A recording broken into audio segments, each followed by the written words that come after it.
राजस्थान में बहुजन समाज पार्टी यानी बीएसपी एक बार फिर से शून्य हो चुकी है। बीएसपी सुप्रीमो और यूपी की पूर्व सीएम मायावती को लोकसभा चुनाव और राजस्थान दौरे से ठीक पहले बड़ा झटका लगा है। 2023 के विधानसभा चुनाव में बीएसपी ने चुरू के सादुलपुर और धौलपुर के बाड़ी की 2 सीटों पर जीत हासिल की थी। सादुलपुर से मनोज न्यांगली और बाड़ी से जसवंत सिंह गुर्जर बीएसपी विधायक चुने गए थे। कांग्रेस की कृष्णा पुनिया को हराकर मनोज न्यांगली विधायक बने थे, जबकि जसवंत गुर्जर ने बीजेपी के गिरिराज मलिंगा को हराया था। मलिंगा चुनाव से कुछ समय पहले ही कांग्रेस पार्टी छोड़कर बीजेपी में शामिल हुए थे और अब दोनों विधायक एनडीए के घटक दल यानी शिवसेना शिंदे गुट में शामिल हो गए हैं।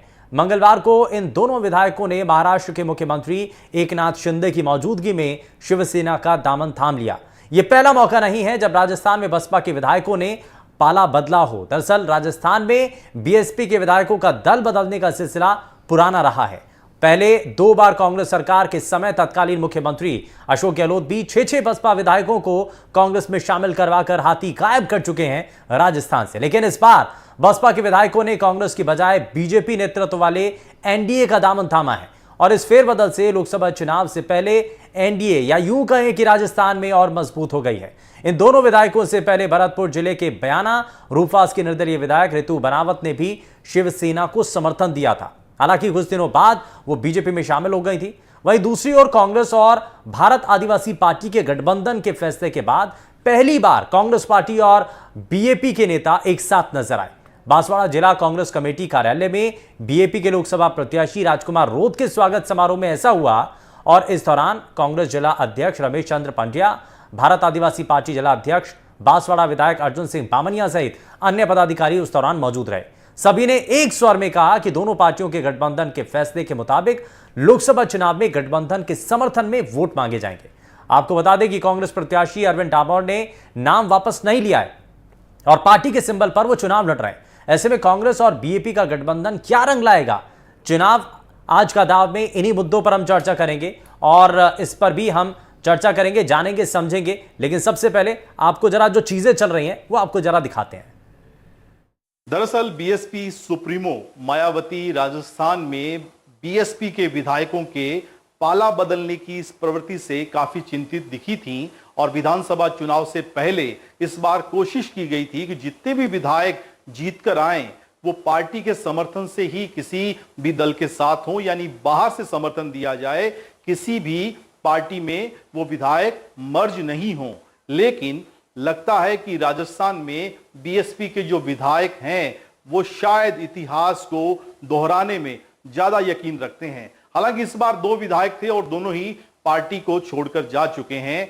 राजस्थान के अगर पिछले कुछ चुनावों का इतिहास देखें तो ठीक ठाक वोट प्रतिशत बीएसपी का रहा है। कई सारी ऐसी सीटें हैं जहां पर दलित मूवमेंट के चलते बीएसपी के साथ लोग खड़े दिखाई देते हैं। लेकिन पिछले कुछ चुनावों में इस बार सीटों की संख्या कम हुई और जिस तरह से विधायक पार्टी छोड़कर जा रहे हैं, आने वाले समय में राजस्थान में बीएसपी को, अपने संगठन को, अपने लिए पार्टी के नेताओं और कार्यकर्ताओं को चूज करने में या उनको संगठित करने में बड़ी परेशानी होने वाली है। एनडीटीवी राजस्थान के लिए जयपुर से सुशांत पारिक की रिपोर्ट। ये वर्तमान समय में एक लोकतांत्रिक व्यवस्था का एक जोरदार टर्निंग पॉइंट आया है कि देश के अंदर जो क्षेत्रीय पार्टियां और कांग्रेस पार्टियों का कई जगह गठबंधन हुआ है, उसी अनुरूप हमारे बांसवाड़ा सीट पे भी गठबंधन हुआ है और हमने भी दिल से स्वागत किया। कांग्रेस के पदाधिकारी ने भी इसको गठबंधन का दिल से स्वागत किया। कांग्रेस के हाईकमान ने जिस तरह से डायरेक्शन दिया है सीट को लेके, क्योंकि यहाँ पर परिस्थिति अलग टाइप की बनी थी। आप सब जानते हैं कि कांग्रेस का दिग्गज नेता के रूप में माने जाते थे, लेकिन कांग्रेस के साथ और क्षेत्र की जनता की भावना के साथ खिलवाड़ करके एकदम पलटवार होकर भाजपा में चले गए हैं। तो 10 दिन की जो हमारी कार्य योजना है कि हम लोग सामूहिक रूप से कैंपेनिंग करेंगे और कांग्रेस का कार्यकर्ता हो या बीएपी का कार्यकर्ता हो, सब मिलके इस लोकसभा चुनाव को शानदार तरीके से जीतेंगे। जहाँ प्रत्याशी के निष्कासन की जहाँ बात आती है वो भी पार्टी ने की है, अलायंस की बात की है वो भी पार्टी ने की। हम पार्टी के लोग हैं, हमें हमारे आला कमान की बात को आगे बढ़ाना है, मानना है। इसके अलावा हम कोई कमी नहीं। तो राजस्थान के दौरे से पहले ही मायावती को एक बार फिर से बड़ा झटका लगा है। राजस्थान में ये परिपाटी पहले से रही है, ऐसा नहीं कि पहली बार राजस्थान के अंदर बीएसपी माफ कीजिएगा पूरी तरीके से गायब हो गई है। लेकिन बीएसपी के ये हालात बनने के पीछे कारण क्या है? पहले जो कांग्रेस पार्टी को पार्टी के नेता पसंद करते थे, क्या अब वो एनडीए के अंदर फिट बैठ पाएंगे? क्योंकि फिलहाल शिवसेना शिंदे गुट के अंदर उनको शामिल कराया गया है, लेकिन इसका आने वाले चुनाव में कितना असर पड़ता है जरा समझने की और जानने की कोशिश करते हैं। इस बीच हमारे साथ कुछ खास मेहमान कार्यक्रम में जुड़ चुके हैं। सबसे पहले आपको मिलवा देते हैं उनसे। हमारे साथ शिंदे गुट के जो प्रवक्ता हैं कृष्णा हेगड़े जी हमारे साथ कार्यक्रम में जुड़ चुके हैं। कृष्ण जी, बहुत स्वागत है आपका। और इसके साथ ही हमारे साथ हमारे एसके मित्तल जी हमारे साथ जुड़ चुके हैं, राजनीतिक विश्लेषक। एसपी मित्तल जी, बहुत स्वागत है आपका कार्यक्रम में। सुशांत पारिक जी हमारे साथ हमारे सहयोगी जयपुर से हमारे साथ जुड़ चुके हैं, और साथ ही हमारे साथ स्टूडियो से नीरज शर्मा जी हमारे साथ जुड़ चुके हैं। नीरज जी, शुरुआत आपसे ही कर रहा हूँ। जिस तरीके के हालात इस वक्त बने हुए हैं, बीएसपी की हालत पहली बार ऐसी नहीं हुई है, इससे पहले भी ये परिपाटी बीएसपी की रही है। इसके पीछे का कारण क्या नजर आ रहा है और इसका इम्पैक्ट आने वाले चुनाव पर क्या? देखिए, लोकसभा चुनाव से ठीक पहले मायावती को झटका लगा है, वो भी तब जब 17 तारीख को मायावती अलवर के अंदर कांग्रेस प्रत्याशी के समर्थन में जनसभा को संबोधित करने के लिए आने वाली थी। दोनों जो बसपा के विधायक हैं, केवल 2 ही विधायक जो है वो 2 पिछले चुनाव के अंदर विधानसभा चुनाव में जीत करके आए थे बसपा के, मनोज कुमार नांगली चूरू के सादुलपुर से और जसवंत गुजर जो है धौलपुर के बाड़ी से। और दोनों की अगर बात करें तो एक कृष्णा पुनिया को हरा करके चुनाव जीते थे और एक गिरिराज सिंह मलिंगा को चुनाव हरा करके और जीते थे। लेकिन इन दोनों का बसपा छोड़ करके और सीधे तौर पर शिंदे गुट में शिवसेना में चले जाना अपने आप में कई सवाल खड़े करता है। पहला सवाल ये कि डायरेक्ट ये बीजेपी में शामिल क्यों नहीं हुए, शिवसेना शिंदे गुट में शामिल हुए जो कि एनडीए का घटक दल है, इनडायरेक्टली इनको शामिल करवाया गया। दूसरा, जिस तरीके से अशोक गहलोत ने 2 बार राजस्थान में, एक बार पिछली बार 6 विधायक लिए थे और उससे एक बार पहले भी 6 विधायक जो है बसपा के लेके पूरा दल बदल करवा दिया था और उसका केस भी चला था। उस मामले के अंदर जिस तरीके से दल बदल की बात कही गई थी कि पूरा जो दल है वो विलय करा दिया गया, क्या इसको भी दल बदल कहा जाएगा? क्योंकि दोनों जो विधायक थे बसपा के दोनों ही चले गए, यानी पूरी जो विधायक दल था वो पूरा विधायक दल बसपा का चला गया। तो निश्चित रूप से ये भी सवालिया निशान खड़े करता है। तीसरा, ये जो दोनों विधायक हैं बसपा के, ये दोनों ही प्रचार में जुट गए हैं बीजेपी के प्रत्याशियों के।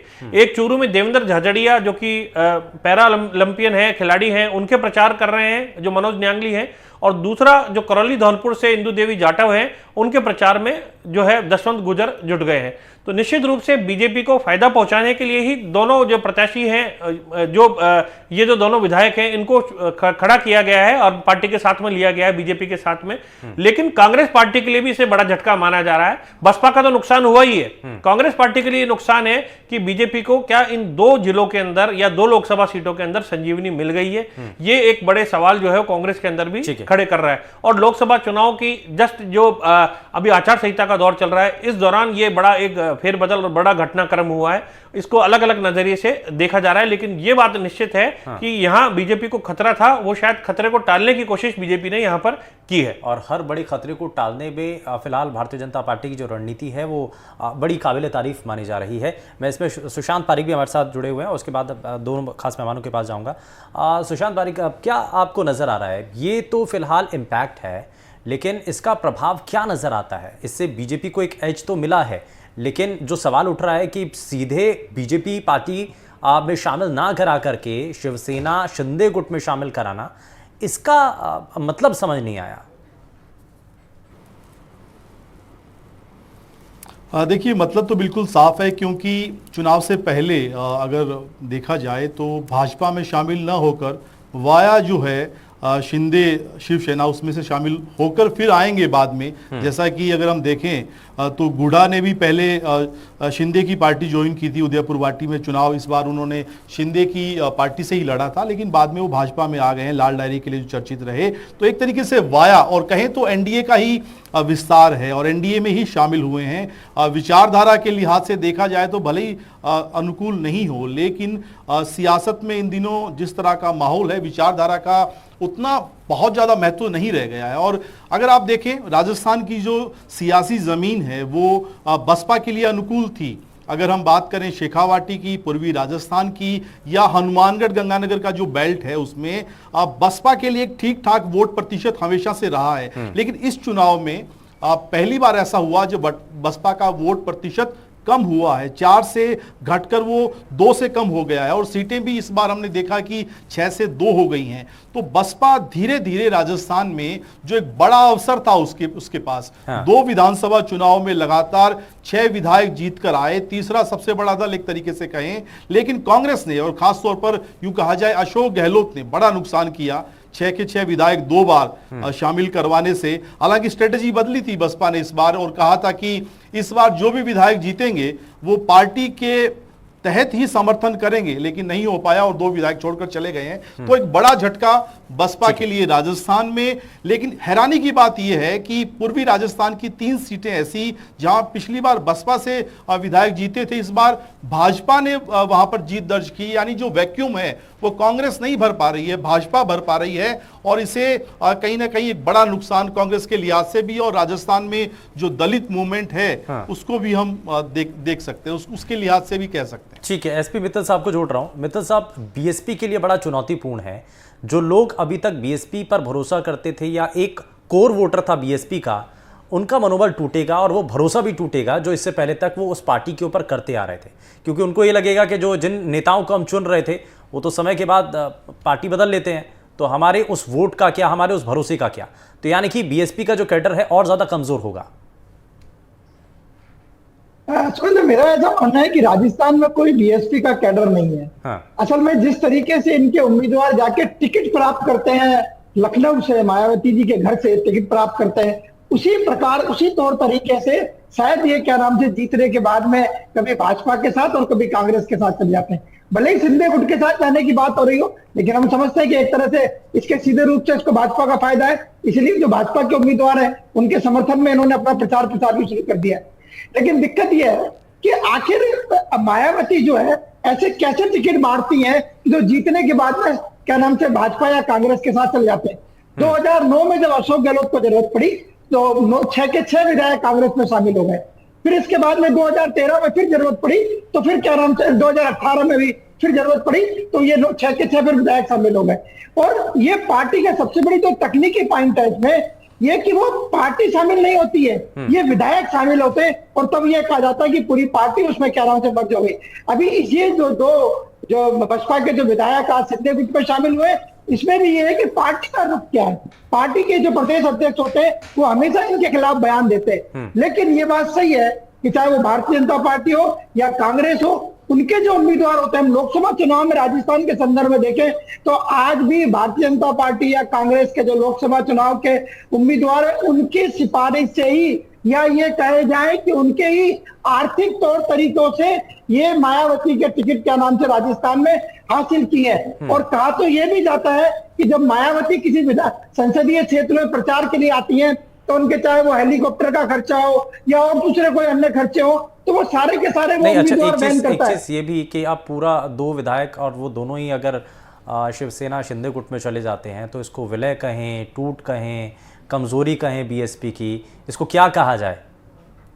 बिल्कुल, ये सुरेंद्र, ये मामला अभी भी क्या नाम से सुप्रीम कोर्ट में चल रहा है। जब पिछली बार 2018 में जब ये सारे के सारे 6 के 6 विधायकों ने एक साथ आधी रात को जाके जो विधानसभा अध्यक्ष है सीपी जोशी उनके समक्ष जाके ये कहा कि क्या नाम से हम भाजपा में कांग्रेस में शामिल हो गए, तब ये कहा गया कि पार्टी का विलय हो गया है। और ये मामला सुप्रीम कोर्ट के अंदर खुद बसपा ने चुनौती दी है जो आज भी विचाराधीन है कि क्या इसे क्या नाम से विलय माना जाएगा। लेकिन ये हमारी न्याय प्रणाली है कि अभी तक भी क्या नाम से उस पर कोई डिसीजन नहीं हुआ है, जबकि वो मामला पिछले कार्यकाल का है। ठीक है, कृष्णा हेगड़े जी को जरा जल्दी से जोड़ लेता हूँ। कृष्णा जी, बहुत खुश होंगे, 2 विधायक पार्टी में आ गए हैं, शामिल हो गए हैं, मजबूती तो मिलेगी, लेकिन एक चुनौती जो कानूनी तौर पर है उस चुनौती के लिए तैयार हैं? देखिए शुभेंदु जी, कोई अड़चन नहीं आना चाहिए।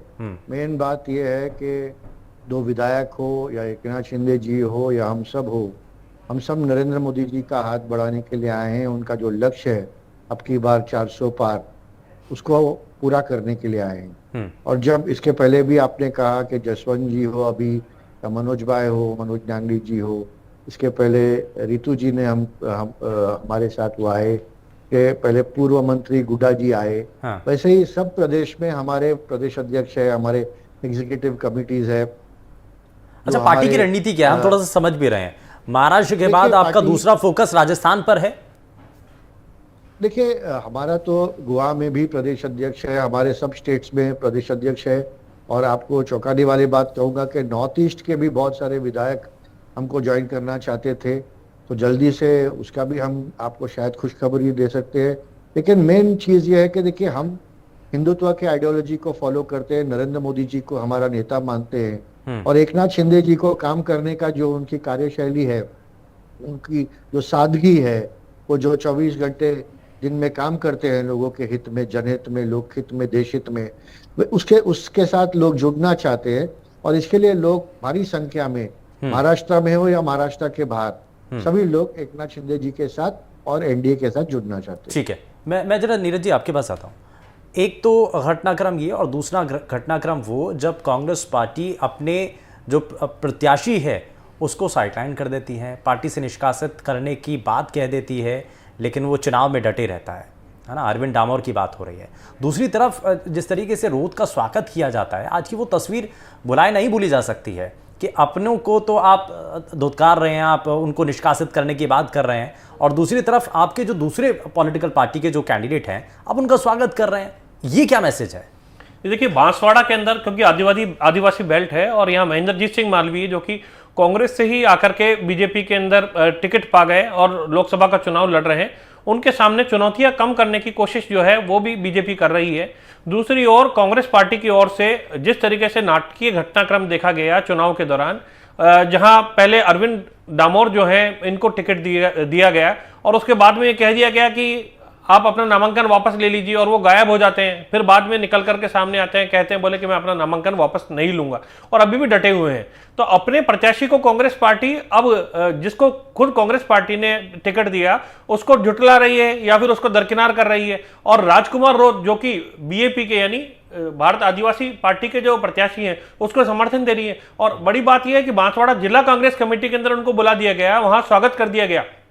और जो बसपा के अगर बात करें बांसवाड़ा के जो विधायक हैं, उन विधायक को खुद को वहां मौजूद रहने के लिए कहा गया, वो मौजूद रहे। कांग्रेस के जिलाध्यक्ष जो है वो मौजूद रहे, अर्जुन बामणिया वहां मौजूद रहे, तमाम जो कार्यकर्ता हैं पार्टी के पदाधिकारी वो मौजूद रहे। यानी सीधे तौर पर ये मैसेज देने की कोशिश की गई कांग्रेस पार्टी की ओर से कि जो बीएपी है उनसे हमारा गठबंधन हो गया है, ऐसे में जो वोट है वो भी उस खाते में जाना चाहिए। तो यानी अपना जो प्रत्याशी है कांग्रेस पार्टी का, उसको वहां दरकिनार कर दिया गया।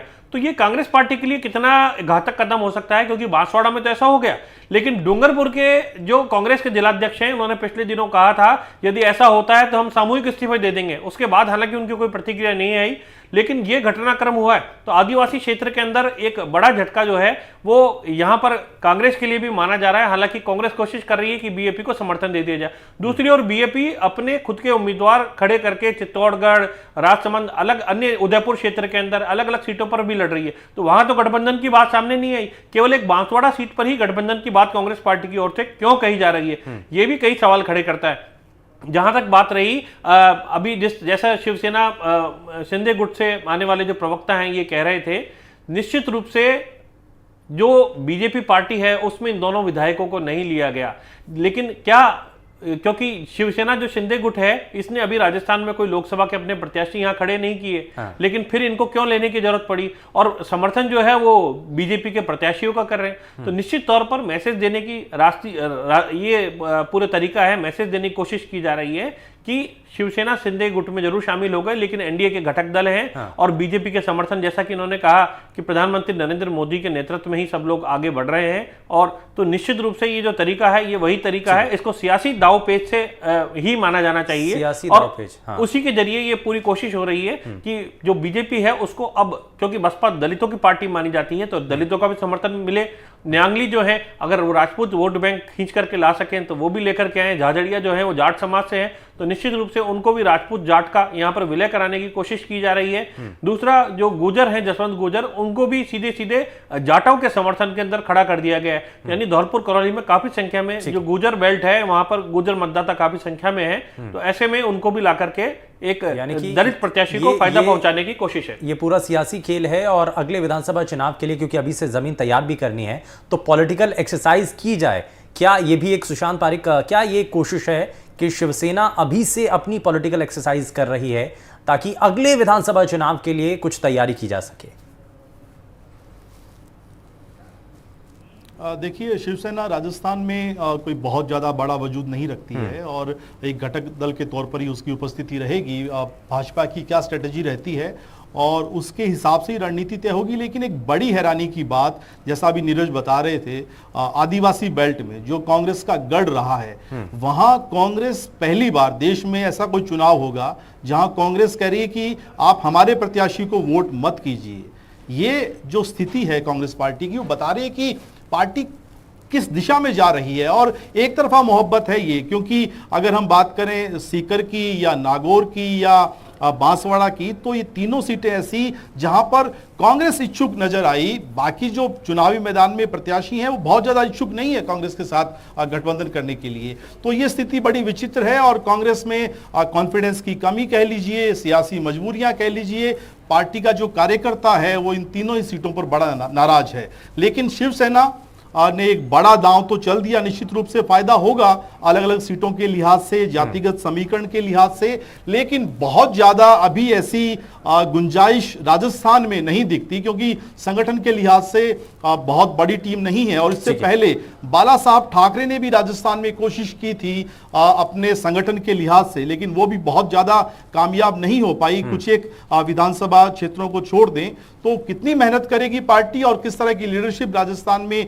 तैयार कर पाती है, सब कुछ उसी पर निर्भर करता है। और इसके लिए लेकिन जमीन तैयार अभी से की जा रही है। मैं इसमें एसपी मित्तल जी को जल्दी से जोड़ लेता हूँ। मित्तल साहब, एक चीज़ बताइए कि राजस्थान का ये दौरा था मायावती का, और उस दौरे से पहले ही पार्टी को ये झटका लगा है। नुकसान तो हो ही रहा है, ये लाजमी भी है, लेकिन इसमें बीजेपी को बढ़त मिल रही है, कांग्रेस पार्टी दूसरी तरफ बीएपी के साथ है।